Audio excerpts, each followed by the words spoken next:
Hey everyone, welcome back to my YouTube channel. Today I'm gonna go over on how to read your opponent's speed up better. If you know me, you know how much I love my UDRIPPIN grips. They're amazing. I love matching my outfits. If you do too, you're gonna love the grips. You can buy so many different colors. You can match your paddle, shoes, or outfit, whatever you want. So they're great when you go out there and you play for a lot of hours. By the end of the day, you still feel like it's still really good in your hand and it's super tacky and it's not slipping off your hand, so they're great. I'm sure you're gonna love them too. If you wanna try them and save some money, use my code CP15 at checkout. One of the first ways to know when they're gonna pull the trigger is when you hit a dead dink. A dead dink in this case is something like a dink that doesn't have much behind it, not much spin, top spin or slice. It's just kind of sitting, you're very comfortable. You see your opponents being very comfortable because they have plenty of time. They can set their feet, maybe they take a step back, maybe they bring their paddle back here, or maybe they you just can tell you can tell in their eyes they're about to speed up. That's when you should be expecting a speed up.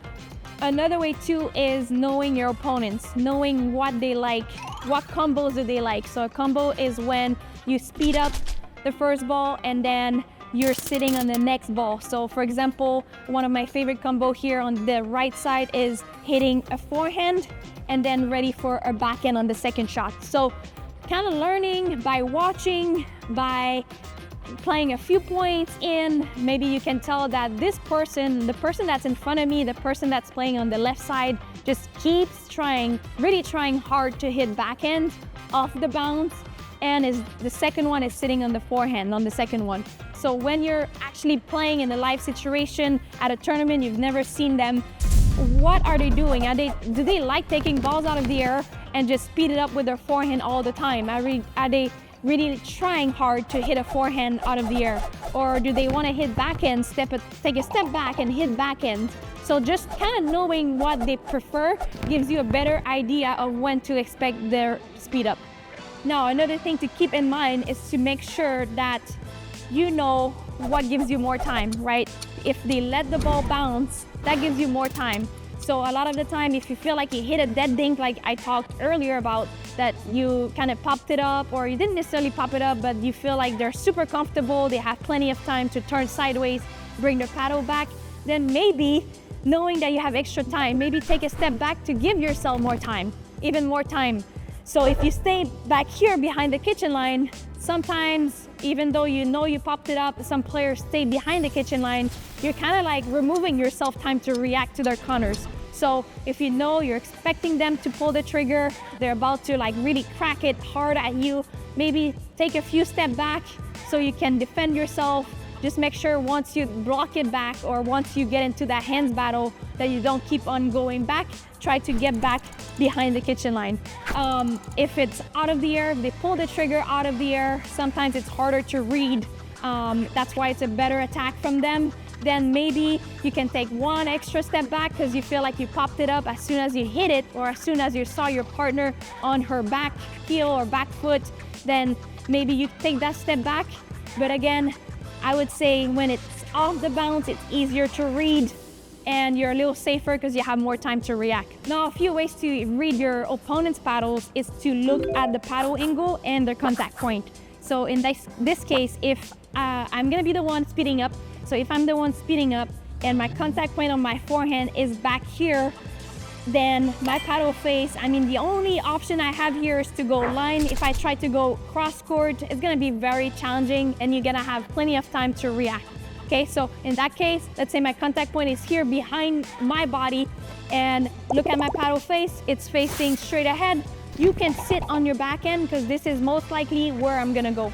Now, if the ball is in front of me, you see your opponent, let's say the opponent is me in this case, I let it bounce and my paddle is in front, then you have to look at the angle. Okay, so if the angle is this way, as I'm hitting the ball, the angle is more towards the middle, then I would like to see you sit a little bit more forehand.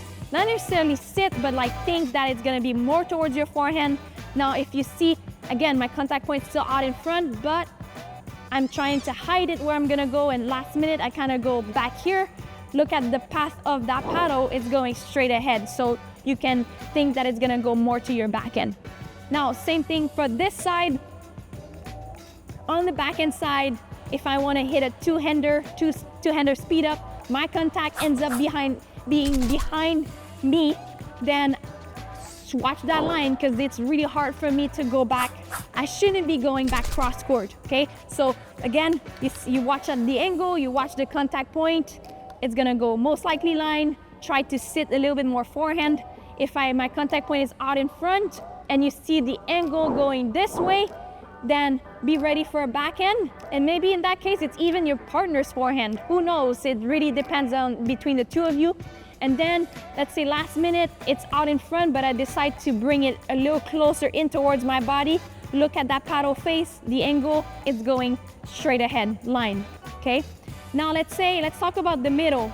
If I'm in the middle and I'm the one still pulling the trigger, let's say I hit a forehand from the backhand side, it doesn't matter what side, but think about when they pull the trigger in the middle, your opponents, or me in that case, the only really safe spot for me is to go back middle, okay? So in that case, if I'm middle with my forehand, I'm about to speed up, you see me, let's say, taking a step back, bring my paddle back, you wanna be, the person in front of me wants to sit backhand, the other person across from me wants to sit forehand, because again, I'm most likely gonna go back through the middle.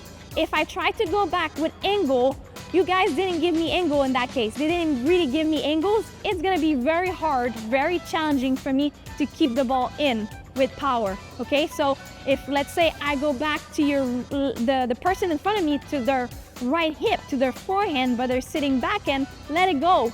There's so much, I don't have much space. I mean, it's gonna be maybe 5% of the time it's gonna work, but the 95% of the time it's not gonna work. You're most likely gonna win the point, okay? So again, all the attacks coming through the middle, expect them to go back through the middle. And if there's more, the more angle you give, now the more option your opponents have to pull the trigger, either cross, body, or middle. Thanks for watching. I hope this helped you read your opponent's speed up better. Nice. Don't forget to like, subscribe to my YouTube channel, and leave any comments if you have any down below. Sides, if I'm in the middle, and I'm, again, the one pulling the trigger. I touched the mic, right? Thanks for watching. I hope this helped you read your opponent's speed up better. Oh no, that was not good. Oh my God. Big swing. I read it well. I was ready for a forehand. Thanks for watching. I hope this helped you read your opponent's speed up better. Just like that. No, just not like that.